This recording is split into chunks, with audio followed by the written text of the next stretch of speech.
colocamos, existen diversas connotaciones de la responsabilidad social empresarial. Nos conversa sobre la experiencia que usted tenga en este tema para posiblemente colocarlo dentro de un capítulo de la tesis. Adelante. Yo creo que la mejor manera de uno comprender las distintas acepciones de la responsabilidad social empresarial es remitiéndonos un poco a lo que ha ocurrido durante los últimos 40 años, que ha sido todo un proceso de evolución. Al concepto actual de responsabilidad social empresarial se llega como consecuencia de todo un proceso. Aquí no hay improvisación, sino por el contrario, hay un proceso de sedimentación. En el año 70, Milton Friedman, Premio Nobel de Economía, estableció y puso sobre la mesa la discusión de la responsabilidad social empresarial. Él planteó la responsabilidad social de las empresas es generar el máximo rendimiento al accionista. Y todo aquel que quiera hacer responsabilidad social empresarial con los dineros del accionista está actuando erradamente porque tiene que meterse las manos en su bolsillo para hacerlo de ahí y no tomar la plata de los accionistas. Esto desde luego generó toda una polémica, pero fue el disparador para que la gente comenzara a pensar acerca de realmente cuál es el alcance de la responsabilidad social empresarial. En ese sentido, inmediatamente en el año 80, perdón, eso fue en el 70, en el año 80, ¿verdad? Se plantea una tesis que va mucho más allá de las limitaciones y de las restricciones economicistas de la tesis de Milton Friedman, y se establece que la responsabilidad social empresarial no es solamente generar máximo rendimiento del accionista, sino que es tomar en cuenta a todos aquellos actores sin los cuales sería imposible que la empresa funcionara, en donde no solamente está el accionista, sino que también está el trabajador y está el cliente. La relación triangular entre estos tres actores va a generar que mientras le vaya bien a uno, le va bien al otro y así sucesivamente hasta generar una especie de resonancia cada vez más expansiva.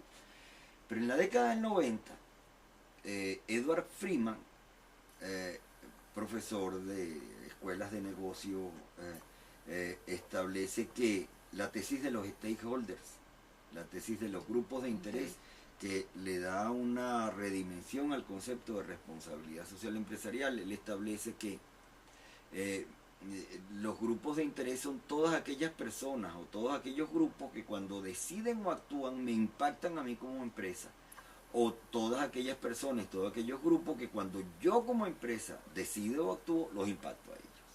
O sea que la responsabilidad social empresarial está asociada con esos grupos de interés que van mucho más allá de lo que había establecido Friedman y del triángulo que habíamos comentado anteriormente.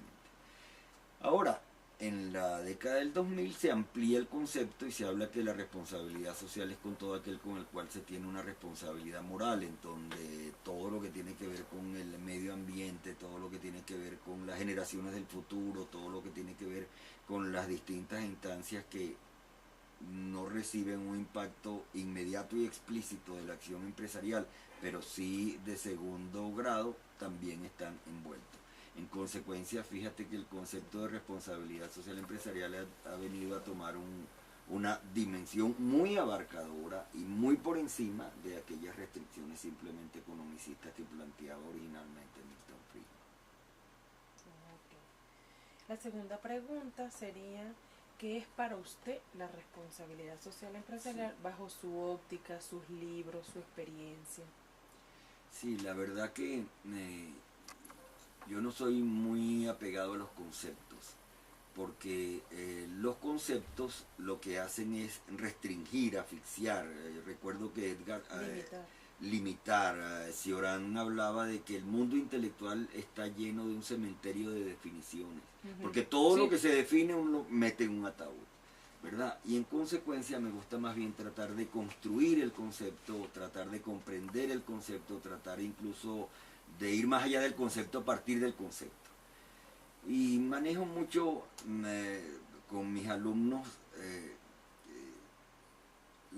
cuatro tipos de aproximación. Cuando uno va a definir algo, uno puede utilizar estos cuatro tipos. Primero, una definición denotativa, perdón, nominativa, después una definición denotativa, después una connotativa y después una operativa. Son 4 tipos de definición.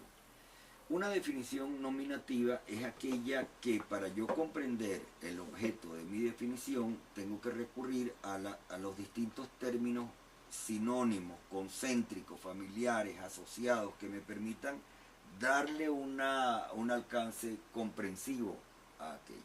Cuando uno dice, bueno, responsabilidad, ¿qué es? Responsabilidad es filantropía, es generosidad, es inversión, es acción comunitaria, en fin, cuando encuentro todos los términos relacionados con ese concepto. Tiene la ventaja de que me amplía el panorama, pero tiene el problema de que al ampliármelo tanto, yo termino por no saber cuáles son los términos claves a partir de los cuales yo puedo concentrarme. Después viene una definición denotativa. Una definición denotativa es aquella que fotografía, aquella que refleja la manera específica como se pone de manifiesto aquello que yo pretendo definir. Y uno podría decir que la responsabilidad social empresarial es aquel conjunto de iniciativas que realizan las empresas que van más allá de la ley y que tratan fundamentalmente de anticipar, de solventar y de cooperar con las distintas dificultades que la comunidad pueda tener en un determinado momento. Después viene una definición connotativa, connotativa que apunta básicamente a la esencia del concepto, en donde, es decir, casi cuando uno dice el hombre es un ser racional, uno apunta a la esencia que sin ella no sería lo que uno define. Y uno podría decir que la responsabilidad social es la operacionalización de la ética en el mundo de las organizaciones, porque es la ética la que le da el fundamento, y ese fundamento se debe traducir en conductas, en desempeños, en estrategias, y todo esfuerzo por operacionalizar la ética en el mundo de las organizaciones es responsabilidad social empresarial. Pero tiene el problema de que se va a una instancia muy etérea, y en consecuencia vendría el 4º tipo de definición, que es la definición operativa. La definición operativa es cómo tú tomas contacto con las distintas áreas de dominio de aquello que tú pretendes definir. Y entonces uno tendría que establecer que la responsabilidad social empresarial tiene que ver, en primer lugar, esto no es una relación jerárquica, sino simplemente enumerativa. Tiene que ver con gobierno corporativo, tiene que ver con cadena de valor, tiene que ver con trabajadores, tiene que ver con grupos de interés, tiene que ver con acción social en favor de la comunidad y tiene que ver con el medio ambiente. Entonces es la desagregación. Ahora, si tú me dices a mí, bueno, a pesar de todas esas posibilidades, ¿cuál es lo que podría pautar la síntesis de todo esto? Yo diría que la responsabilidad social empresarial es la capacidad que tienen las empresas de armonizar sus relaciones con todos aquellos con los cuales se vinculan. Eso, en la medida en que una empresa tiene la capacidad para armonizar con sus trabajadores, para armonizar con sus proveedores, armonizar con sus clientes, armonizar, entonces ahí esa es la responsabilidad social empresarial, armonizar mis relaciones con todos aquellos con los cuales yo me vinculo. Okay. La siguiente pregunta: en su libro de ética empresarial propone instrumentos para la responsabilidad social empresarial y sus actuantes como son los gerentes, porque fíjese, uno de los ejes de la tesis es toma de decisiones gerenciales, y las únicas personas humanas dentro de una empresa pues sumamente son los gerentes de medio a alto nivel, que pudieran desarrollar este tipo de instrumentos. Bueno, creo que hay como 2 grandes ámbitos en tu pregunta, ¿no? Una cosa es la acción gerencial desde el punto de vista de las decisiones, y otra cosa son los instrumentos gerenciales. O sea que son 2, vamos a ver cómo los relacionamos. Quizás podríamos entender como instrumentos gerenciales aquellas líneas de orientación estratégicas que desarrollan las empresas para poder operacionalizar el concepto mismo, ¿no? Yo diría que hay como distintas líneas. hay una línea simplemente filantrópica, en donde es la de hacer el bien sin esperar nada a cambio. Esa es una práctica que las empresas han desarrollado, pero también han ido abandonando como consecuencia de validar que cuando tú te quedas simplemente en lo filantrópico, ocurre una especie de circuito perverso, porque mientras tú más das, más te piden, mientras más te piden, menos tienes, mientras menos tienes, más frustración produce, mientras más frustración produce, mayores son los índices de riesgo y así sucesivamente. En consecuencia, la filantropía es adecuada como responsabilidad social empresarial siempre y cuando que se adopte como una estrategia coyuntural y no como una estrategia estructural. Porque cuando es una estrategia estructural, es decir, que es la que define la manera estable y orgánica como actúan las empresas, va a terminar realmente quedándose muy corta.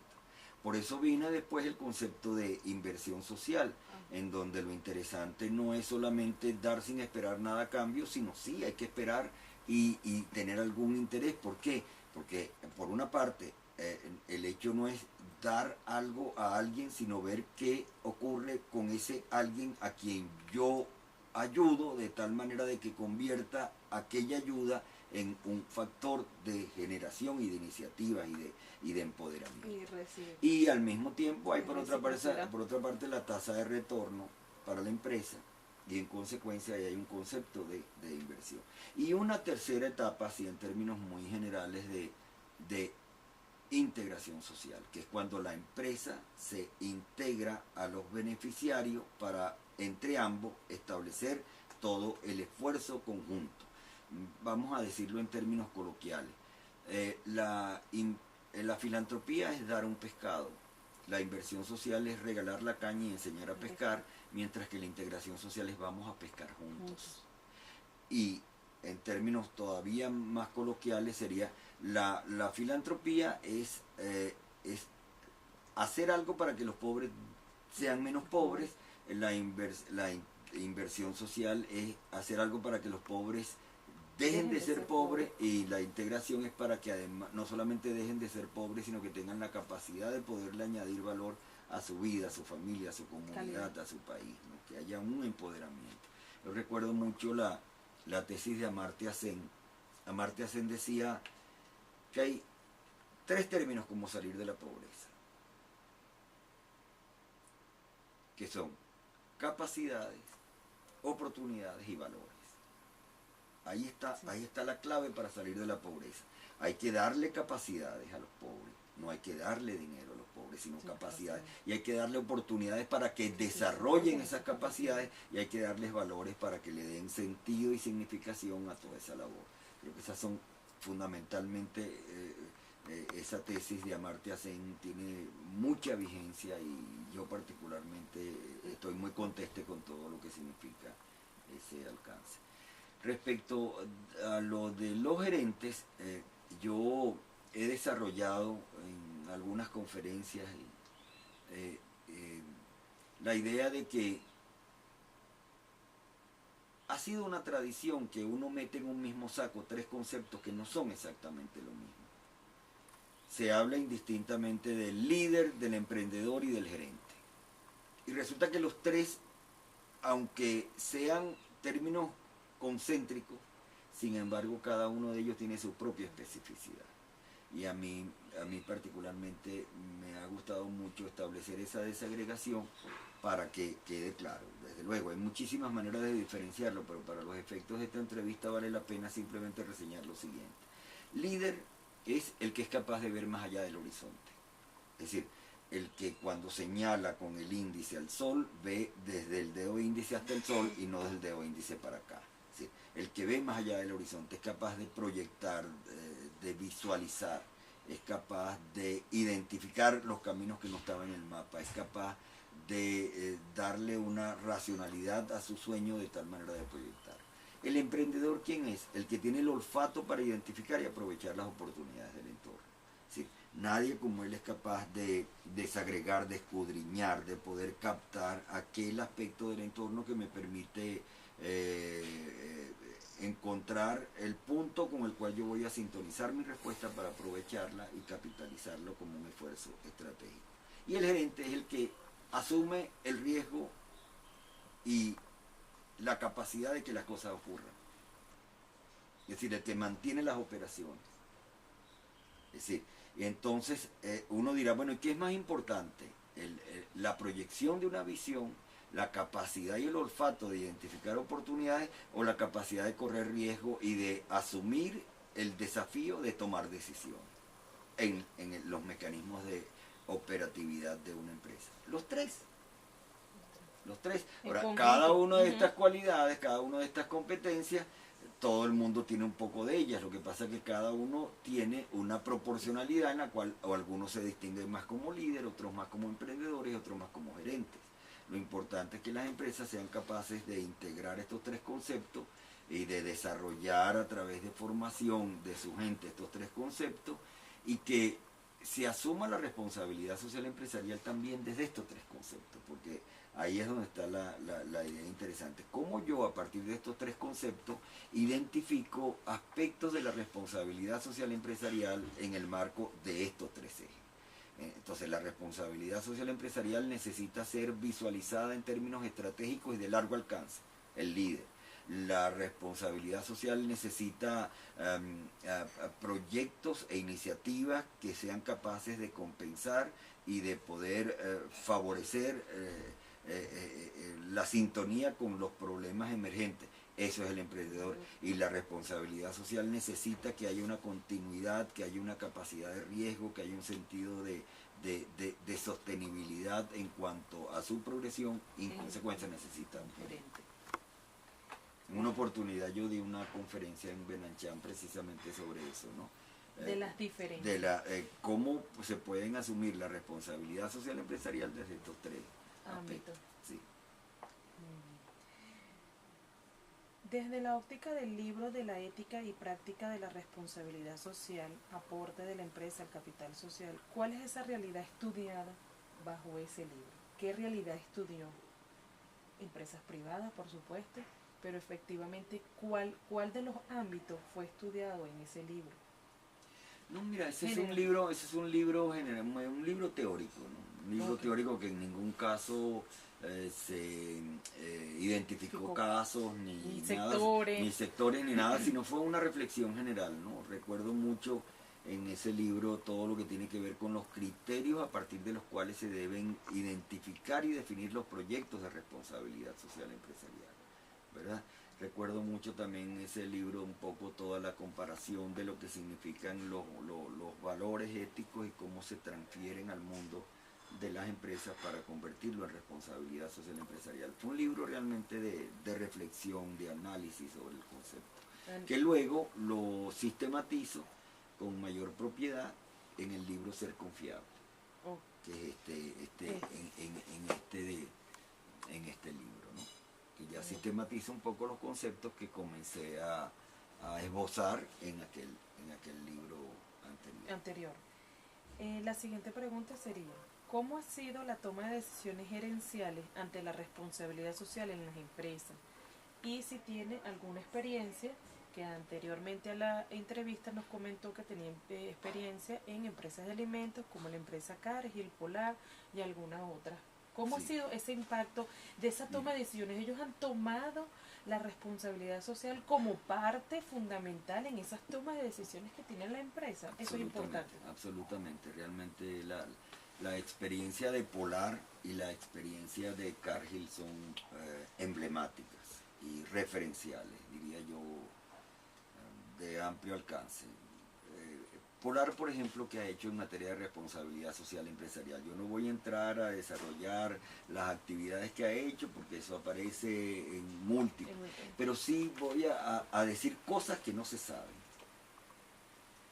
Por ejemplo, Polar se atrevió a desarrollar un diplomado en responsabilidad social empresarial para sus gerentes de 1 año de duración.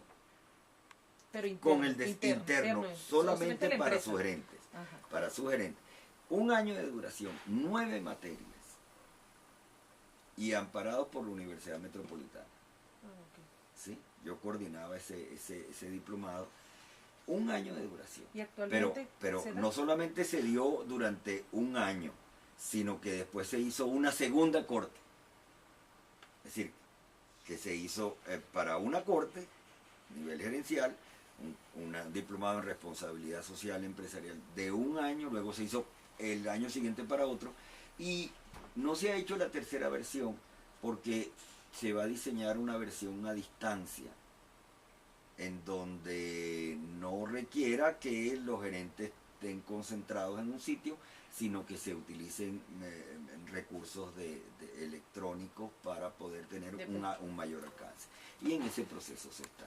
Pero aparte de eso, Polar en los cursos de desarrollo gerencial tiene un curso de responsabilidad social empresarial y tiene otro curso que yo lo dicto de decisiones éticas, instrumentos estratégicos que facilitan decisiones correctas, es el título completo del curso, en donde desde luego el tema de la responsabilidad social empresarial está muy implícito.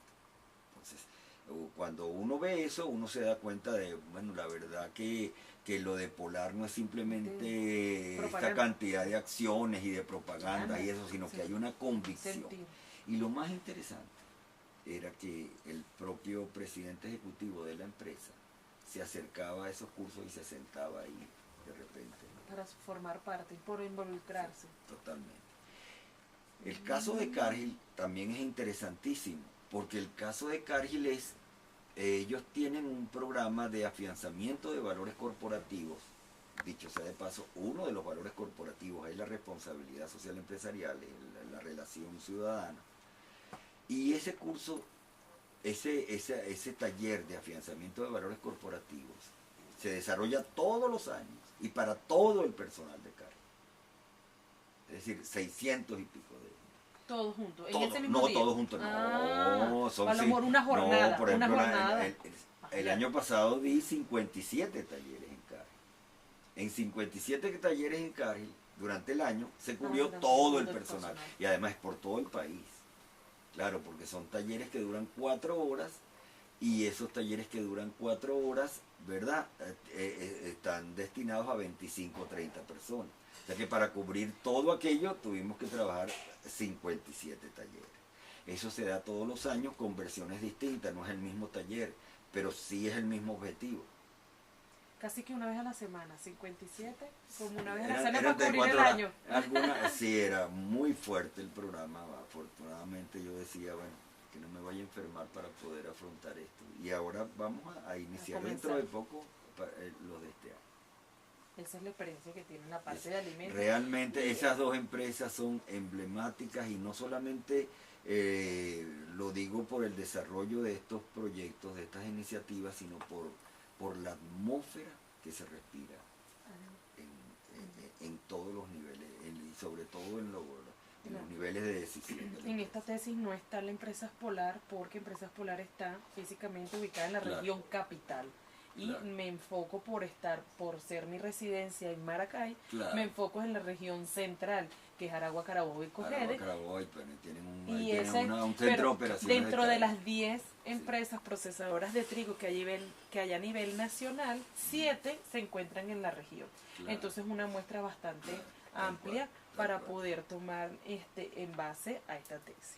¿Okay? Y ¿cuál es su visión en cuanto a la perspectiva de aquellas organizaciones que aprenden, o como dice Peter Senge, la quinta disciplina, ante esa visión de responsabilidad social? ¿Las empresas aprenden? ¿Son los trabajadores? ¿Es el entorno? ¿Es el gobierno? Sí. Mira, yo creo que el concepto de gerencia del conocimiento, a mí, dicho sea de paso, me interesó muchísimo ese concepto porque trabajé con él cuando me encontraba en PDVSA. Ahí PDVSA fue una empresa precursora en el desarrollo de todo lo que tiene que ver con la gerencia del conocimiento. Incluso yo tengo un libro sobre gerencia del conocimiento que se llama Aprender a Emprender. Aprender a Aprender. Ese es un libro. Entonces ahí la gerencia del conocimiento consiste básicamente, en términos de síntesis suprema, en conjugar dos ejes en una sola matriz. El primer eje es favorecer que el conocimiento de una persona sea la base para el conocimiento del equipo y el conocimiento del equipo sea la base para el conocimiento del departamento y el departamento para el conocimiento de la empresa. Ese es el primer eje. Y eso cuando tú lo cruzas con el otro eje, que es que en la gerencia del conocimiento es que hay que pasar de la información al conocimiento a la sabiduría. La información son datos que envejecen. El conocimiento es la capacidad de estructurar esos datos, de sistematizar y de jerarquizar esos datos y de sintonizar el dato que se necesita en un determinado momento. Y la sabiduría es cuál es el sentido de orientación que yo le voy a dar a ese conocimiento. Entonces, cuando tú unes este eje con el otro eje, hay un cuadrante que te permite a ti desarrollar la gerencia del conocimiento. Es cuál es la capacidad que tiene la organización de convertir, de capitalizar el conocimiento de todas sus personas en conocimiento de la empresa y ver cómo la empresa no solamente puede quedarse en un registro de datos, sino en la estructuración del y en la orientación desde el punto de vista social. Ese es un concepto que cabe perfectamente dentro de la responsabilidad social empresarial, porque la responsabilidad social empresarial es fundamentalmente un proceso que se alimenta de toda esta dinámica. En consecuencia, yo creo que son conceptos concéntricos. Es decir, la responsabilidad social empresarial tiene que asimilarse, tiene que comprenderse y tiene que evolucionar solamente como consecuencia de la operacionalización de la gerencia del conocimiento en la propia empresa. Vamos con la última pregunta, manera de conclusión y síntesis. Bajo su visión, ¿cómo relacionaría la triada responsabilidad social, toma de decisiones gerenciales y gerencia empresarial? Carolina, me haces una pregunta sumamente amplia y sumamente compleja. Voy a tratar de ver cómo establezco una relación. La gerencia del conocimiento ha generado en el mundo empresarial la capacidad de generar conocimiento, con lo cual las empresas han pasado a acompañar a las universidades en ese proceso de generar conocimientos. La generación de conocimiento ya no es solamente hoy el producto del esfuerzo académico de las universidades, sino también es producto del esfuerzo empresarial que desarrollan las empresas. Y eso llevó incluso a que desde la década del 80 se han ido generando universidades corporativas que no existen para competir con las universidades académicas, sino para sistematizar el conocimiento y para generar conocimiento y para aplicar conocimiento en el ámbito específico de los negocios. ¿Eso qué ha generado en el marco de la relación que tú me solicitas? Ha generado que ha habido una expansión y un incremento exponencial del conocimiento, ¿verdad? Y de que ese conocimiento sea asumido por las propias empresas. Tanto así que en la década del 90 se hizo una investigación y que culminó con la ley 50-30-20. La ley 50-30-20 establece que el 50% de lo que un profesional sabe lo aprende en el trabajo. El 30% de lo que un profesional sabe lo aprende como consecuencia de sus iniciativas propias, de sus participaciones individuales en esfuerzos intelectuales. Y solamente el 20% producto de la educación formal. ¿Qué conclusión puede sacar uno de ahí para los efectos de vincularlo con lo que tú estableces? Que no hay un lugar de aprendizaje más importante que el trabajo. Segundo, no hay una responsabilidad mayor para el gerente que la de desarrollar a tu gente. Y tercero, que a pesar de eso, de que solamente el 20% es producto de la educación formal, ese 20% permite aprovechar el 50% y el 30% restante. Con lo cual, ahí hay una realidad realmente de mucha reivindicación para la empresa desde el punto de vista de su esfuerzo intelectual. Entonces, ¿cómo se traduce eso en la toma de decisiones en la responsabilidad social empresarial? Fíjate lo que ha ocurrido.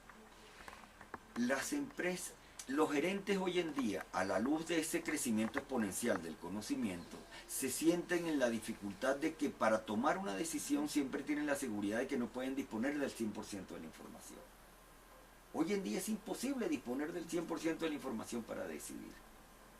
Tanto así que una revista alemana publicó hace unos años una investigación en donde se establece que para que un profesional pueda tomar contacto con lo que se produce en su área del conocimiento en un solo día, requeriría 500 años de vida.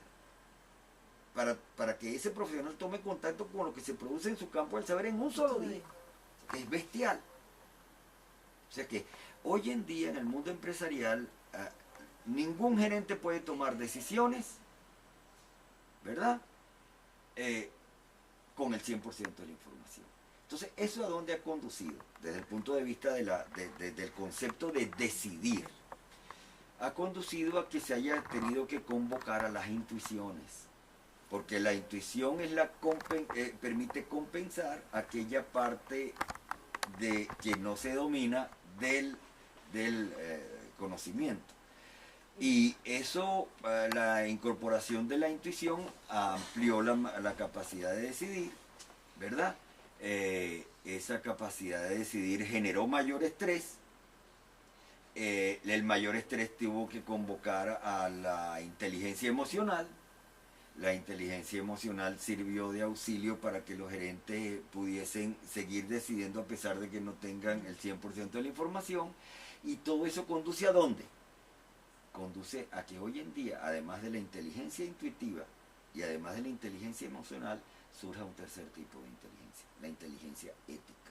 Porque si yo tengo que decidir sin disponer del 100% de la información, yo necesito saber de principios, de valores y de sensibilidades que me permitan a mí darle eso. Entonces ahí es donde entra la responsabilidad social empresarial. ¿Por qué entra la responsabilidad social empresarial ahí? Porque el comportamiento ético se traduce en responsabilidad social. Yo siempre le digo a mis alumnos, miren, para que comprendamos lo que es la ética, lo podemos sintetizar en un silogismo. Premisa mayor, la ética es para hacer más humano al ser humano. Premisa menor, no se puede hacer más humano al ser humano sino dentro del marco de la relación con otros seres humanos. Conclusión, la ética es eminentemente social. Y ese carácter eminente social de la ética es la responsabilidad social empresarial. Esa es la manera como yo te podría establecer ese triángulo entre la gerencia del conocimiento, las decisiones y la responsabilidad social empresarial. Bueno, damos por terminada, gracias a las palabras del profesor Víctor Guedes, damos por terminada el guión de la entrevista para la tesis doctoral, que actualmente estoy en esta investigación. Le damos las gracias por su cariño y por su experiencia, amplia experiencia profesional, personal, académica y laboral que nos ha otorgado el profesor Víctor Guedes, abriéndome las puertas de su casa para poder realizar esta entrevista. Muchas gracias. Bueno, a ti.